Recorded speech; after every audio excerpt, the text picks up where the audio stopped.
Each year, over 500,000 kids spend time in foster care across the US, and making sure they're well taken care of takes a village. I'm Erin Lindstrom, and this is Foster Care Aware, a production brought to you by Tidewater Friends of Foster Care. If you've had it on your heart to become a foster parent, a volunteer, donor, advocate, or just want to learn more, you're in the right place.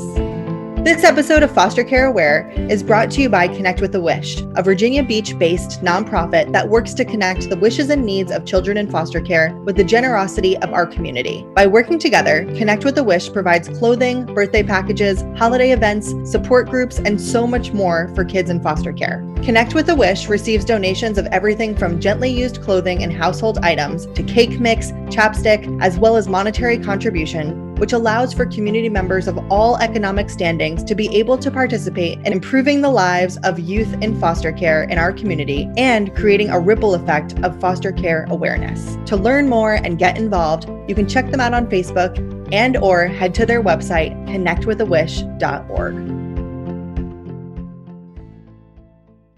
Welcome back to Foster Care Aware. I am your host, Erin Lindstrom, and I am joined by Audra Bullock, the founder and director of Tidewater Friends of Foster Care. Hi there. And today we have two special guests with us. We have Mary McGowan of Attach. Hello. Hi there. And Joy Rios from Connect with a Wish. Hey, good afternoon. Yay. Thank you so much for being with us today. I am so excited for this conversation. We were joined by both of you last year for Foster Care Aware. And so I'm super excited to have a dynamic conversation this year where it's a little bit more of a roundtable style. And we get to kind of play off of each other. So to kind of kick us off, would you please share a little bit about yourself and your organization with our viewers? So Mary, will you kick us off? I'd love to, Erin. Thanks. So I'm Mary McGowan. I am the executive director for Attach, which is the Association for Training on Trauma and Attachment in Children. We're located in Minneapolis, but we serve national and internationally on issues around developmental trauma and attachment, parent support, and many other training areas. Personally, I have been a foster parent for 28 years. I adopted 5 children from foster care, and I am down to 1 at home, which is kind of unusual. So that's a little bit about me. My background is in clinical psychology and counseling, but I really like to come to these conversations with my foster parent hat on, if you will. Incredible. Thank you for sharing. Joy, do you want to tell us a little bit about you and your organization? Sure. I am Joy Rios. I am the executive director and founder at Connect with a Wish. We're now in our 7th year, which is amazing to me that we're still going and rolling. But I'm grateful that we are working with the foster care community in Virginia Beach, and we've expanded some of our programs to some of the surrounding cities. Personally, I have 3 adopted children. Oldest is 21, and that was my introduction into foster care 21 years ago when she was placed in foster care at birth, and we adopted through that route. And planted the seed about wanting to learn more about foster care. So when the time was right, we did such, and eventually came our baby of Connect with a Wish. That's incredible. Thank you, Joy. So kids who come into foster care need more than just a bed. They need an opportunity to thrive. From your perspective, can you share with us what kids need and the best way to meet those needs, Mary? Well, what comes to mind initially is thinking about letting them come with their identity. So it's so easy when they come into our homes that we want to kind of change them and have them fit into what we think. And it's so important that we allow them the opportunity to tell us about them, their backgrounds, their, ethnicity, their habits, just anything that is a part of them, the food they like, what they like to wear, how they like to do their hair. It seems basic to us, but it's really something that we miss, particularly with transracial adoptions, where our children and youth that come into care lose everything. And if we can help them keep their identity, then I think we're starting on a really solid foundation. Yeah, that's brilliant. Joy, what are your thoughts around that? That was great. And as we all know, there's so many needs in foster care. And from what I see, one of the things that is definitely missing is continuity of the same people and the same support systems. We all know that not only the foster parents change, the social workers change, The therapists change. There's so much change all the time for these kids. They become accustomed to just living that way. And I think because of that, they lose some of that dream and hope of an actual permanent placement or permanent anything. They're so used to living that way. So at Connect with a Wish, we like to keep a lot of the same faces and the same people here. And after 7 years of this, we can see them light up when they see that same adult that they've been describing, trying to figure out what was her name, Miss Joy, or whoever it was with the youth groups and things like that. It really makes a difference for them to be able to come back to that same face and be able to share, talk about whatever the situation is. So I do think that structure of seeing and having some of the same people in their life means a lot. Yeah, for sure it does. It's almost the sense of belonging, right? And unfortunately, the foster care system isn't always set up to create an environment where children can settle in and belong. So I think that's tremendous. And I love that you guys do that for them, external to a family. It's interesting to me, the idea of belonging. And Mary, what you were saying about really kind of respecting and being curious about the child's identity and how they identify, right? And really like respecting that. I think for many people, it's almost counterintuitive, right? We think of belonging as you're just like us, you're part of the family. And what I'm hearing you say is like actually taking the time to learn about the person who's entering your family unit, right? That's it, exactly. Instead of, I think we unintentionally assimilate them. We want to make them like us. And, it doesn't work. Everyone has their own culture, even if they go to the same church, have the same ethnic background, all of those things, we still bring our own culture. And then when you look at transracial placements, it's even more imperative that we really look at how that plays out and how we can help that child identify, be curious. What do they like? What do they want to do? What are their joys, so that they can come in and feel like they're not trying to fit into our mold, but we are trying to find out who they are, and we adjust. We don't expect the child to adjust. We, as the foster parents, are the ones that need to make that adjustment. That's such a good point, Mary, about us adjusting. These children are often demanded to adjust too much, right? There are the assimilation, you're right, but on a daily basis, instead of putting them in situations where they can be successful when they're scared to death and they act out, we tell them again, they have to adjust to be able to fit in. So I love that, hammering that point home, is it's the adult's responsibility. It's the parent's responsibility to adjust. And that includes the environment and our own mindsets to be able to meet the needs of these kids. Yeah. I would love to know a little bit more too, like how does that connect when we're talking about attachment in general, right? And we're trying to create healthy attachments. How does identity and kind of holding space for that work in conjunction with or lead us closer to attachment? Well, I think it's huge because it shows, first of all, it shows a respect. They see that you're respecting them, that you want to know them. It will help build that relationship. And in order for attachment to happen, where a child or youth actually feels that someone has their back, they may come into your home and no one has ever had that. They don't trust one single adult. So by building that relationship and foundation, you're automatically setting up to start building a healthy attachment with them. Yeah. And one of the things I think I love about Connect with a Wish is, Joy, you do this for these kids. Can you tell us a little bit about how you meet those needs for kids? Well, I had a thought in my head and now I have to switch it, but to piggyback off something that Mary was saying real quick with, and for new foster parents coming in, it's when she says that about finding out about the kids, and yes, we all do that. But for a kid who's been in the system a while, they know how to answer those questions to keep it surface steady. Mm-hmm. I think you all can agree with that. So they know that they just want to make that foster parent happy to try to fit in. So when you're asking those questions as a new foster parent coming in, you really got to dig and really work it, because a lot of times for kids who've been around the block, they already know what to say or what you want to hear. Let's put it that way. What they think you want to hear. They think you may just be that same parent that's just trying to keep it surface and make you fit into their environment. So that's just one of the things when she was talking was hitting in my head. I've heard kids come back to me and say this, we know what to say. we know what they want to hear. So I just give them what they want to hear. I mean, they've come out and said that as teens. So, it's a little harder to get past that surface and really find out who they are and, let them be them and let them know that they can be them. So, but sorry about that. I had to get that out. No, it's great. So when kids, one of the things you do as an organization is you have like youth groups for kids in foster care. Is that right? So when I imagine like the first time they come to a group, how do you sort of help build that trust or like open it up? You know what I mean? How does that work?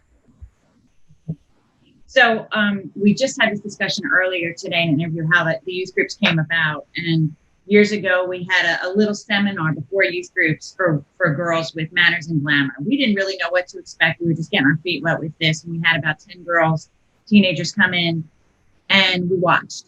We had somebody else direct this little show and they came in and they talked about different things that are important, self-esteem. And she did one thing where she put a little garbage can in the middle of the table and had all the kids put something in there that they wanted to get rid of in their life and put it in the garbage can. And then they said, you don't have to share, but if you'd like. And that's all it took.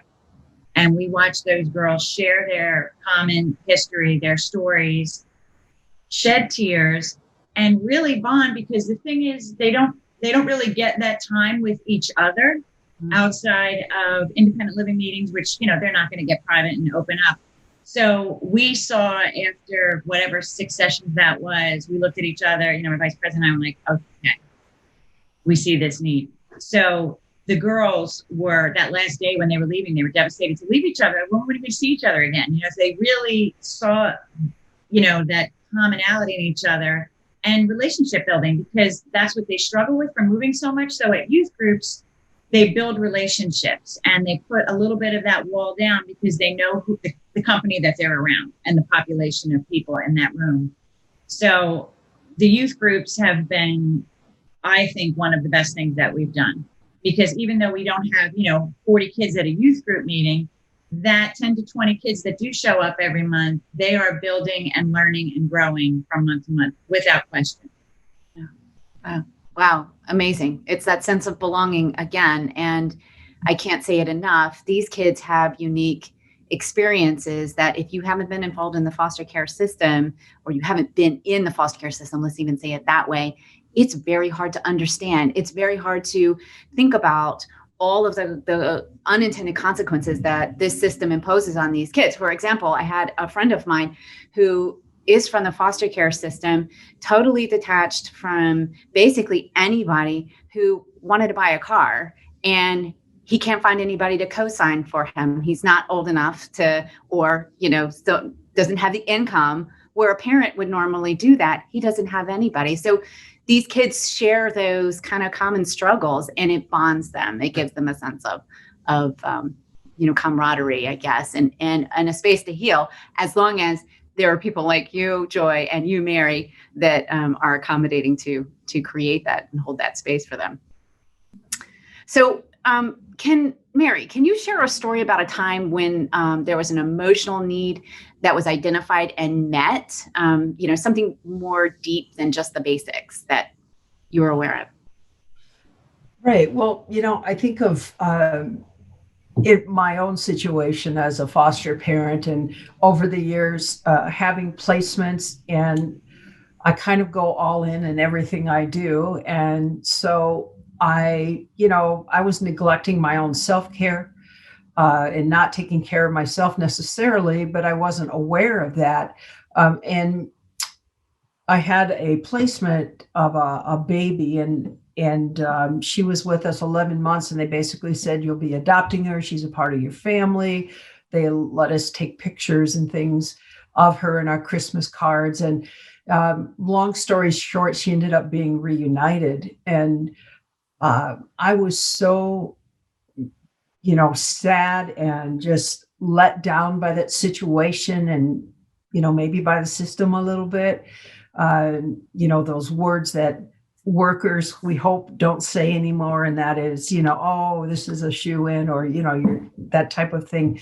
But as a parent, I tried to jump back in, and I realized that I was ignoring my own needs, and that I really needed to stop and say, you know what, Mary, it is okay to take a break from placements, to take care of myself. And, the need was deeper and it was building, but I didn't really see it and understand it because I was just going all in for the children and youth until I realized that I wasn't meeting my own needs. I'm out telling other people how to meet their needs and what they need to do for self-care. And I had to take a step back and say, I'm not taking care of myself.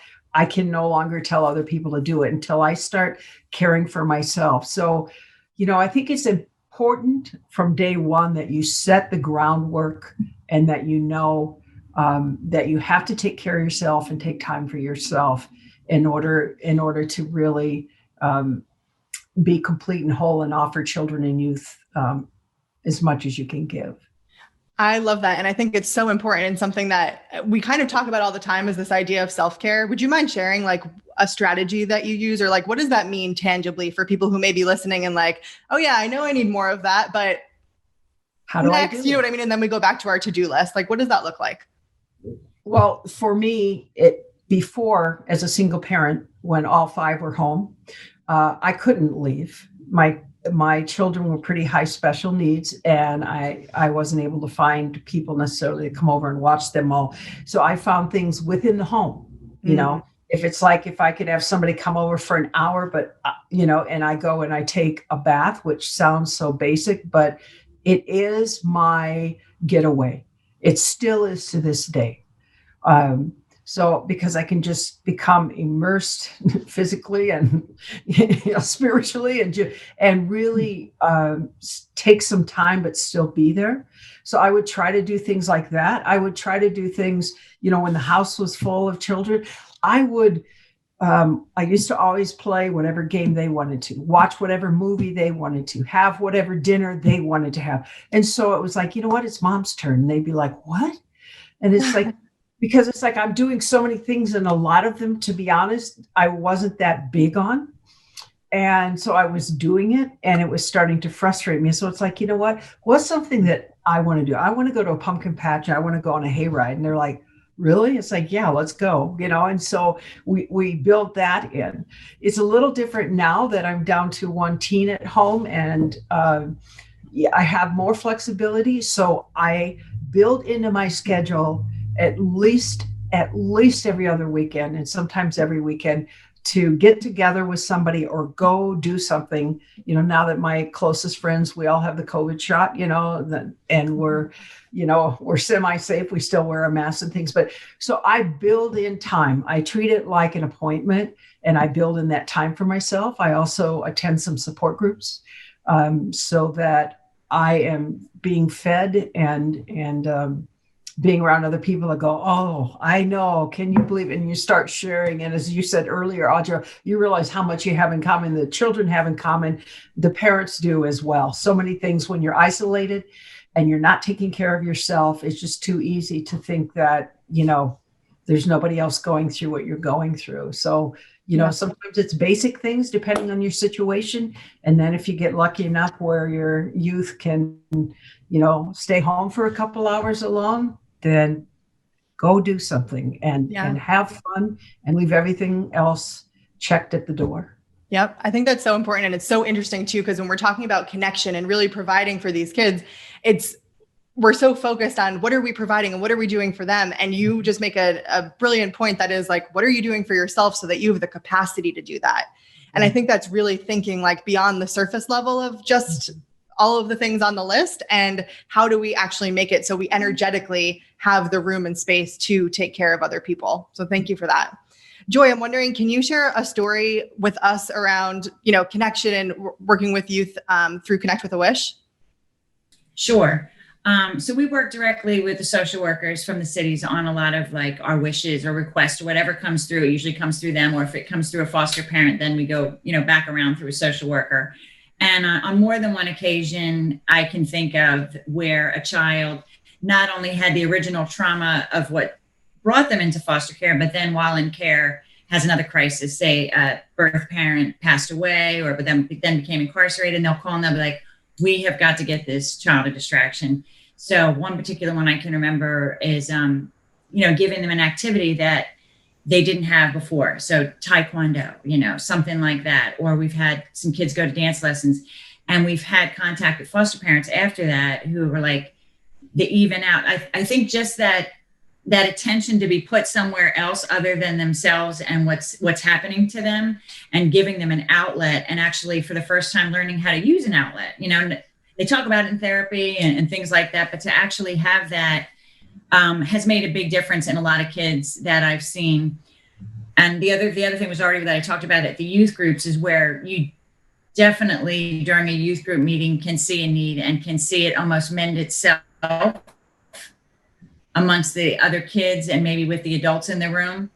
So those are two things that we see on a pretty normal basis that we can do. Of course, then there's the actual needs of needing things, but emotional needs, that's where my mind goes to first.